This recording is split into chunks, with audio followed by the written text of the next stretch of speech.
sa atong mga gagmay Kristohanong katilingban nga nagapabilin maski sa kasakit o sa kalipay. Amen? Kay kung sa kalipay, daghan ta. Pag-abot sa kasakit, mga wala. Correct or wrong? Mangluod. Mao po na minyo. Ang minyo, better na idaghan. Pag-abot sa worst, mga wagtang ahay. Tanawa ko rin yung tupad. Tingnan yung tupad, nasakitan ka maghigugma. Mayroon ka rin siya, oo, congratulations. Tingnan ko rin mong tupad, kay palalap. Yung ganin siya, wala. Pangitaan ta ka, nagnilaon, nagpangita.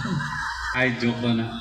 Pero mga igsuon, yeah, that's really true, no? Imagine mo si St. Charles Borromeo during his time, habang nagabasa-basa ko sa iyong kinabuhi, grabe kayo, no? Kay panahon sa plague ba?